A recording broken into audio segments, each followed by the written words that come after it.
निश्चित भाव में ये सब को लेकिन राजनीति करा जाउतिला किछि पॉलिटिकल लोक पसिकी से साहाय्य करथिले से एई जगह पुत जनकर पहाचु को लगे कि तीन तीन परिवार अछंती ये कोन को जुगर लोक माने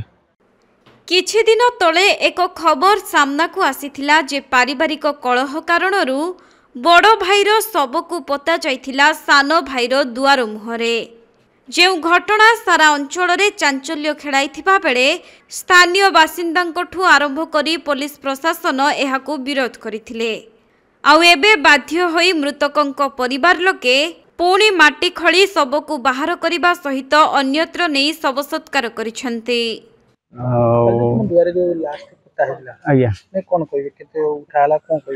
उठाला बहुत मो खुशी अच्छी तेणुक जो प्रशासन आप सांबादिक भाई मैंने बहुत ये करते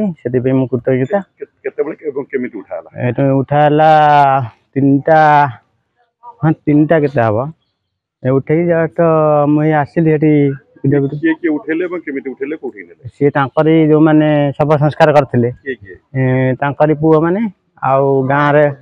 रे दी जन थे पुओ मान ना हूँ परमेश्वर मल्लिक आउ प्रभाकर मल्लिक परमानंद मल्लिक तीन पुओ आउ प्लस नाती ये सब थे टोटाल शवटा को पुणी माटी खोलिले खोलिकी उठेकी गोटे अखारे धरिकी नहीं जगह नहीं पकईले परिवार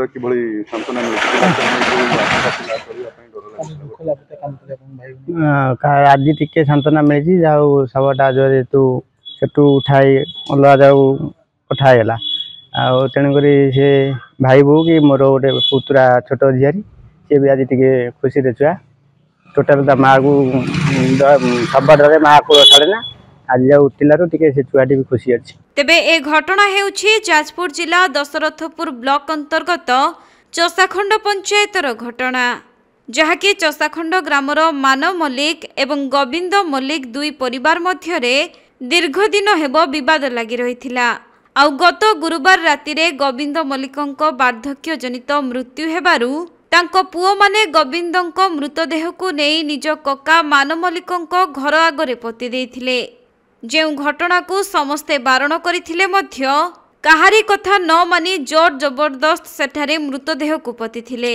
हेले एही घटना गणमाध्यम रे प्रसार हेबा परे एवं प्रशासन एथिप्रति दृष्टि देबारू एबे मृत गोविंदंक पुओ माने निज बापांक शव को बाहर करी अन्यत्र अंतिम क्रिया शेष करिथिबा जना पड़िछि। आम चसाखंड पंचायत 5 नंबर वार्ड रे गोविंद मल्लिक मृत्युवरण करथिला तांकर सान भाई मानव मल्लिक से मृत्यु कर तीन पुओ से जगार रोते से जगार पहाचु लगे कि जोर जबरदस्ती करके शव संस्कार से करते जहा धन्यवाद देवी प्रशासन को सांबादिक भाई मान को थाना वाला को आउ सब कलेक्टर तहसीलदार जहा साहाय्य आज से मृत व्यक्तिर शरीर को पुओ मैंने उठेकी नहीं निज बाड़ी में संस्कार कले से प्रशासन को धन्यवाद जनाऊँ जहा जो प्रकार से माने साहाय्य मागिले से प्रकार गाँव सब लोक मैंने एक सरपंच स्वामी हिसाब से आम साहाय्य हाथ बढ़ेलु से मैंने आज मन खुशी अच्छी गाँव लोक मैंने बहुत खुशी अच्छा गोटे समय आसे महाभारत कहते अक्षय हो पुण्य जगत धर्म हो ज प्रकृत आज आम चिंता करूँ धर्मर ज हो अन्याय के चसाखंड पंचायत चलनी कि आम चसाखंड पंचायत अन्याय के अन्याय को विरुद्ध करूँ सबुदिन विरुद्ध करूँ जे अन्याय कर स्वर उत्तोलन कर राजनीति निश्चित भाव में ये सब को लेकिन राजनीति करा जाउतिला किछि पॉलिटिकल लोक पसिकी से साहाय्य करथिले से एई जगह पुत जनकर पहाचु को लगे कि तीन तीन परिवार अछंती ये कोन को जुगर लोक माने